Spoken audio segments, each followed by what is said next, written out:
Oh, I hate to even have to make a video like this, guys. Uh, there's and it's happened in the past before too. I don't understand it. I've got dyno result videos. I've got videos of my saws on Dyno Joe's dyno. Not all of them, you know. Sometimes I feel like I'm pestering when I'm trying to record a video. It's nice enough when I can get to go over there and just have my saws pulled, and it's awesome that Joe can, you know, make time for me to go over there. But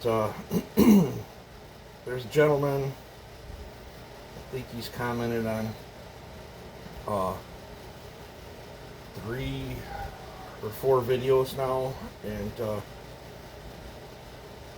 wanting proof of the dyno results, and you know, 90% of my saws have been pulled. I don't lie about the results. I've had it go both ways at Joe's. I've took saws there thinking they were just gonna just smack down some huge numbers and just be massively let down. I think anybody that has sent anything into a dyno has had it probably go both ways. But like I know one of the things he was calling me out on or whatever was saying that my 7310s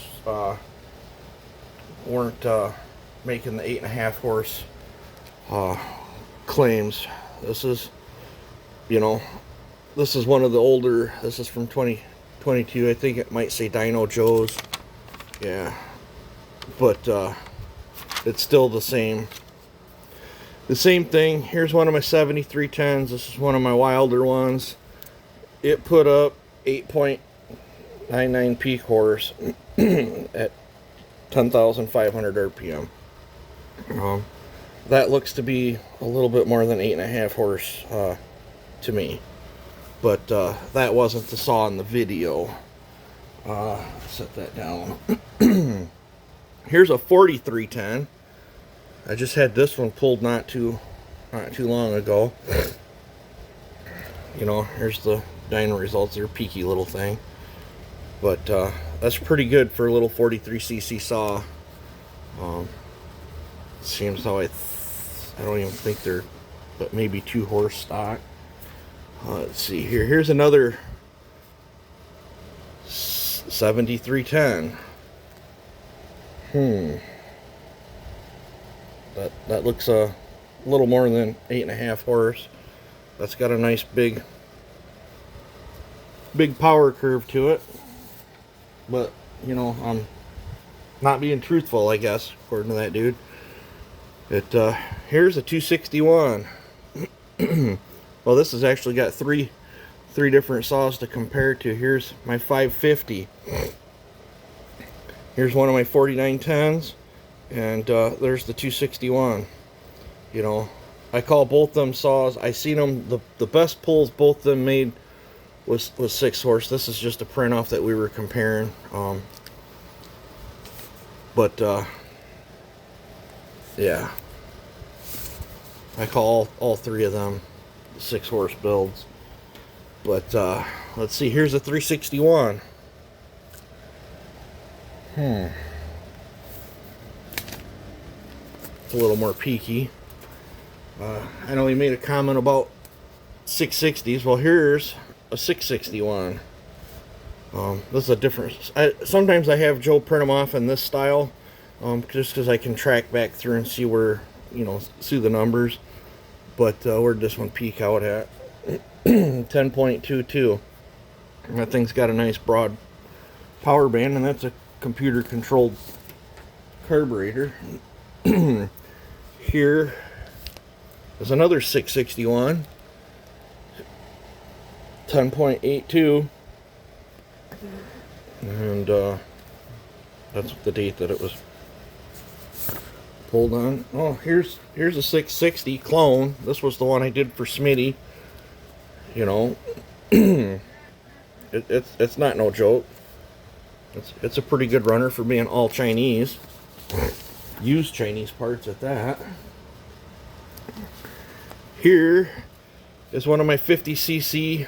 This one's got the full circle crank in it that Brennan did. Brennan did the crank for me.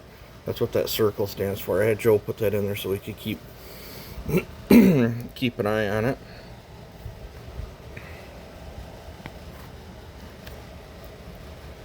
It's almost 7 horse out of a little 50cc. Here's another 4910 with the circle crank, different cylinder, or different tweaks to the cylinder. 7.4. I test, especially, you guys all know, on that 4910 platform, I've probably got the most seat time grinding and trying things out on them. I've probably had more of them pulled than any saw. But here's another one, 4910. Try to hurry this up. I didn't want to make this video too long. Here's another 4910. This one made 7.2. That's 108% overstock. Stock, they're 3.5 horse. Here's the famous 492 that I race with, that everybody seems to like. Right there, peaked out at 6.15. That was this pull, I believe, was with the stock air filter setup. That's got the A2D on it now, which I'm sure it's more. I haven't had it pulled, but just pulling other saws with the A2D, they perk up a little bit more. Here's stickers.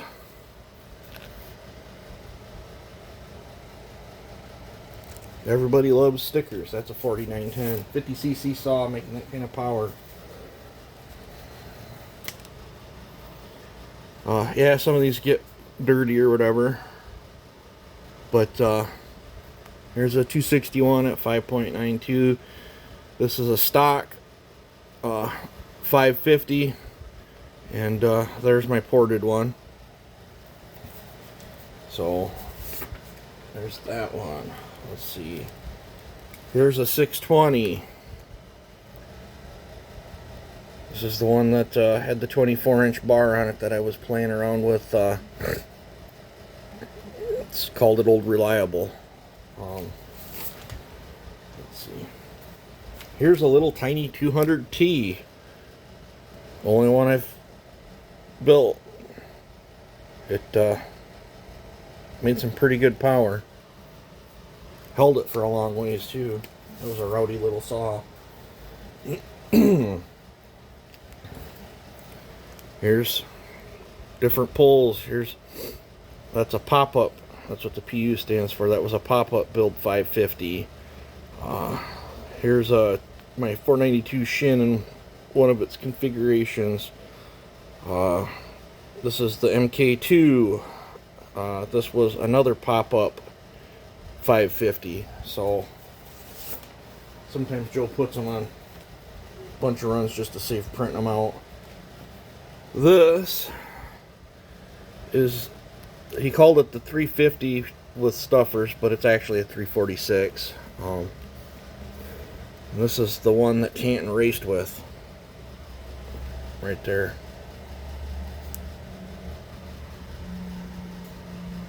And that was an excellent race that you did with that Canton.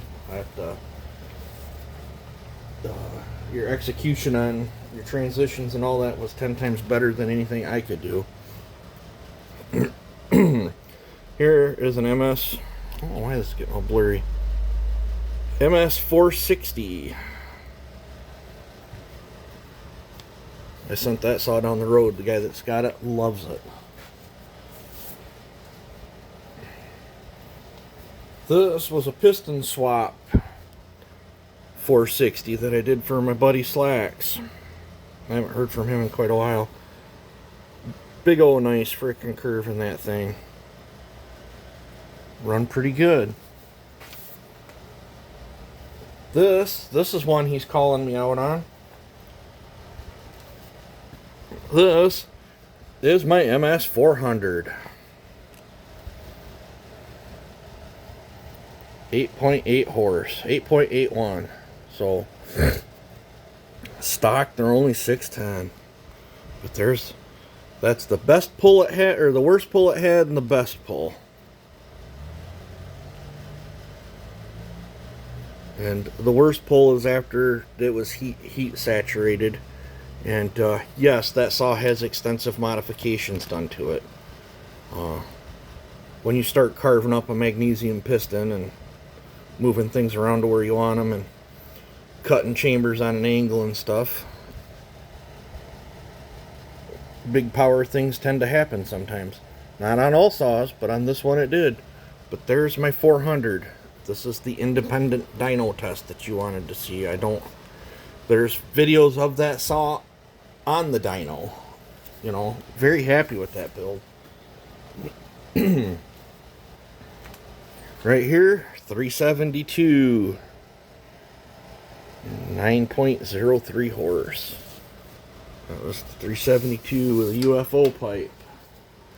Morgan made that UFO pipe for me. Love the way it sounds. This is the UFO. Here's one with the UFO on it. This was a clone, and I sent that down the road. And then I don't remember which 372. I'd have to thumb through my notes, but it made pretty good power too. Right here, another 4910. What'd this one do? 6.1, and then he also threw a 372 in there and showed the difference on the graph for me.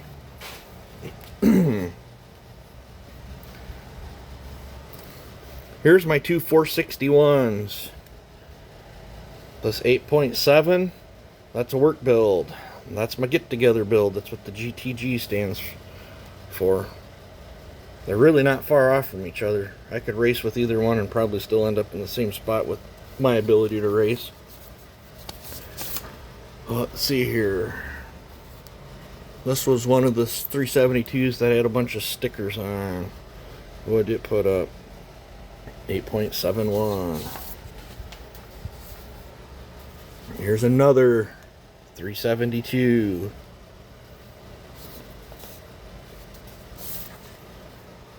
Let's see here. A 4310 with also one of my 543s. Both of them are 43cc saws. Both of them were fun little saws. Here is another 620. This is the one that always lives with the 27-inch bar. Here is a 670 J-Red. Also a CS 8000 that I got rid of. Here is Tanton's 660. I did them.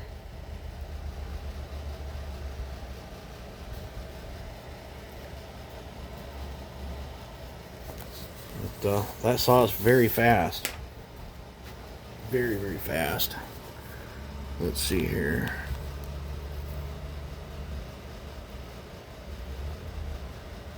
Here's two different 660s that I did. Trying different things. I do that a lot. Trying to figure out what works, what don't work. Here is a 25cc saw. I got a 58% gain over the stock 1.5 horse. And that might have been the one Slacks has got.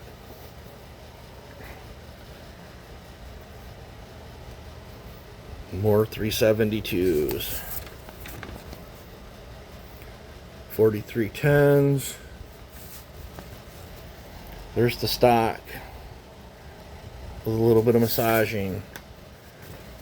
This is an 892, but that would be the same as a 660 because it's a clone, Chinese version. Well, let's see here. This is I think my lowest horsepower 7310 that I ever did. And I ended up pulling that cylinder off and selling that cylinder to somebody, and then ended up taking that money and buying a different cylinder to retweak the formula to get more out of it. So yeah, that's just that little pile. I have another pile there that I don't have time to go through, and I am missing a bunch. Sometimes when I get rid of a saw, I send it down the road. But yep, I do have these things extensively tested. I test 90% of my builds. This is the one I've got the piston swap in. It will be getting pulled. The 572 will be getting pulled. I don't know where it's at sitting right now. But every single saw that I personally own has been pulled or will be pulled. So I don't understand what this dude's deal is. I see that I appreciate the commenters sticking up for me or whatever, but I thought it'd just be easier to make this video. If you type in my name and dyno pulls, all kinds of videos pop up of my saws on the dyno. I'm not going to sit there and try to dig through years of footage to put a little video together to show you my saws on a dyno. They're on a dyno. So that being said, I'm going to stop this video here because I want to grab my screwdriver, top this thing back off with fuel. This thing is drinking fuel too, like crazy. The intake on this thing is insane. It's damn near at 90 on the intake. When I had to cut that much off the cylinder, I got that. I was gonna JB weld it up, but I wanted to see how it run. So we're gonna play with it. Then depending on the dyno results, we might be tearing back into it, and I might be widening the exhaust a little bit more, and then JB welding up the intake. But there is what I have for proof of the dyno results. Anybody that already knows what's going on, I'm sorry that you had to watch this video, but and I didn't enjoy making it. So you have a good one. You guys take it easy.